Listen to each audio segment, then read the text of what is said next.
says we're going to find out who's paying protesters for these protests. And I said, me too.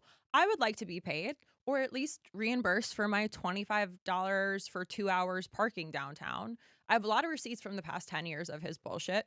But unsurprisingly, if you spend all of 10 seconds looking into this on literal Google, the money trail doesn't lead to protesters with signs. It leads to government officials enriching their own lives and family. And real quick, I'm Lauren Preacher. Please take a moment to subscribe. Make sure you have your notifications turned on. I need to maintain my lead against Katie Miller, who is the wife of Stephen Little Bitch Miller, who is the architect of all of this ICE terror. And I can't do it without you. So make sure your notifications on, hit that subscribe button, and let's.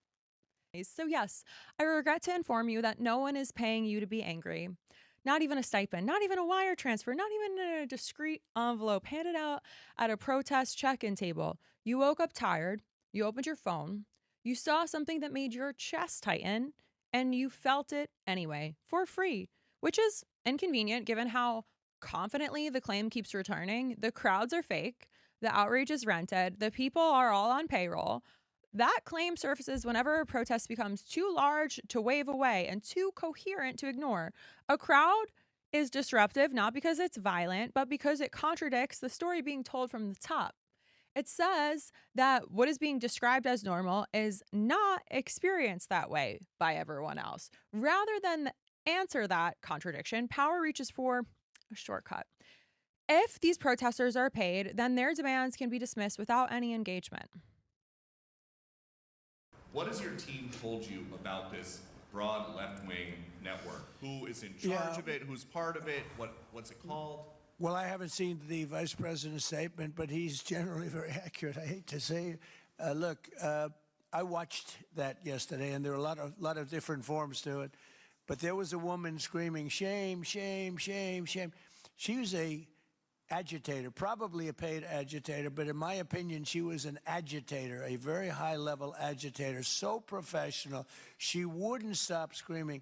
I said, this isn't a normal situation. This is a professional troublemaker, because you heard it and I had it. Now, I will say this, the news sort of turned her down, turned her off, because you're trying to watch. She was so loud and so crazy and just not normal. When somebody sees something like that, they don't go screaming and the same words. So I guess you could say professional, but I didn't think she did a very good job. You have agitators, and we will always be protecting ICE, and we're always going to be protecting our Border Patrol and our law enforcement. Yeah. This is crazy.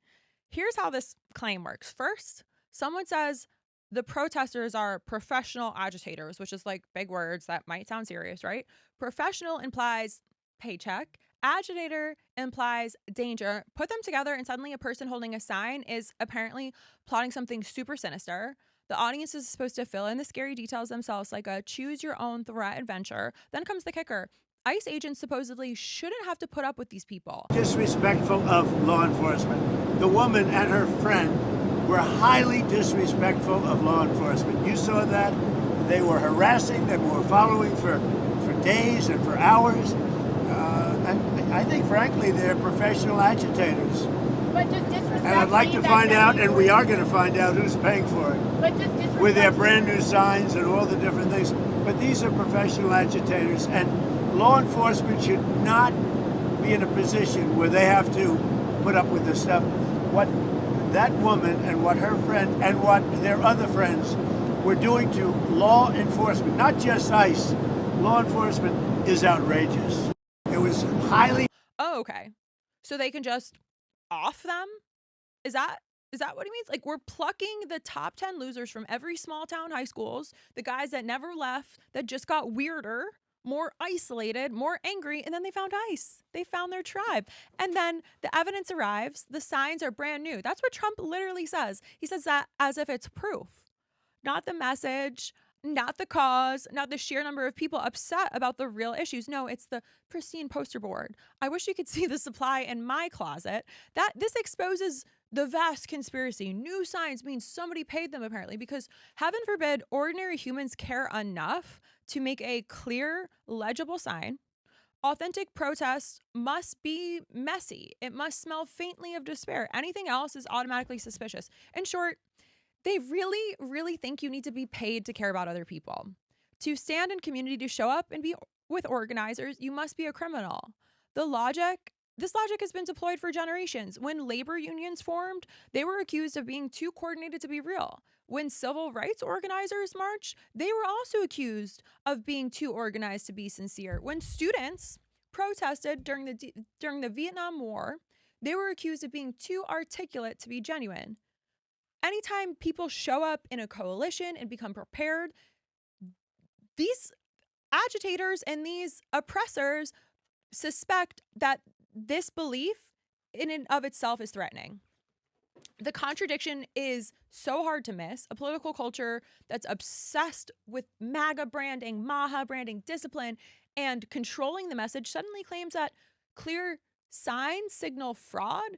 That's not skepticism. And you can tell they're all so deeply uncomfortable by the power coming back to the people. It's the same move that appears in the next clip. Shame! Shame! Shame! Do you have a job? Do you have a job? Shame! Shame! I'm getting paid right now! Shame!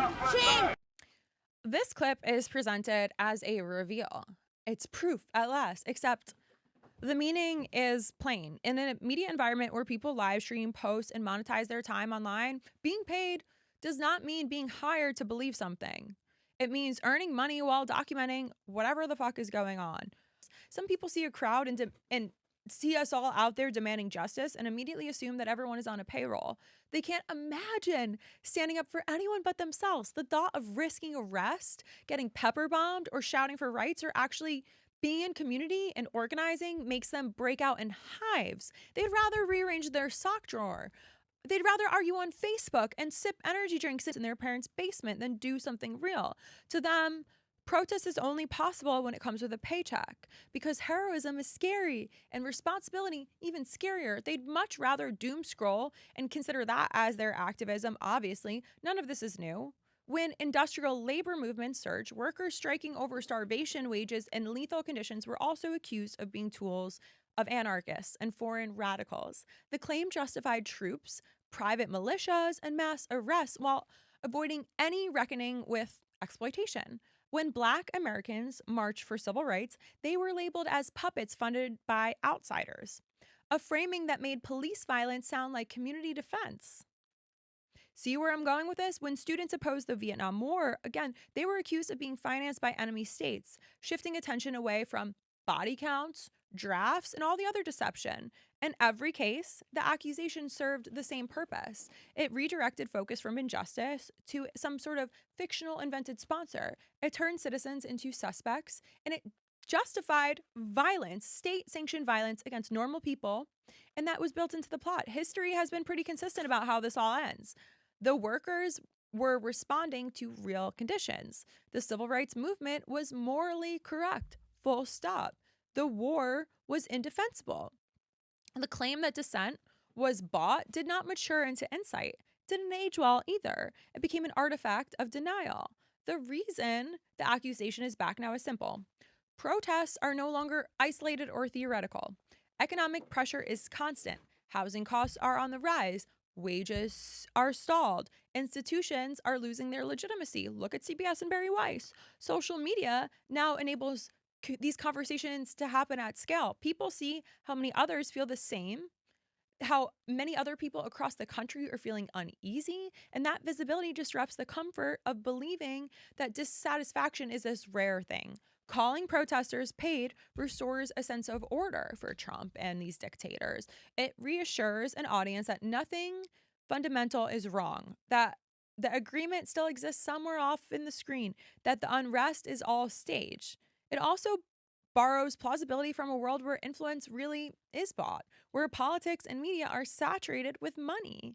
The leap to assume that belief must be purchased too is not that far off, but belief does not require a payroll. It requires conditions that no longer we can see as acceptable. When that happens, people show up, they bring signs, they organize, they stand in community, they speak clearly, they shout until their voices quiver, and then that effort to explain that away tells you far more about those people in power than it ever will about the people in the street. And if you've enjoyed this video, please take a moment to subscribe. I am Lauren Paritra. I am Lauren P across all social channels.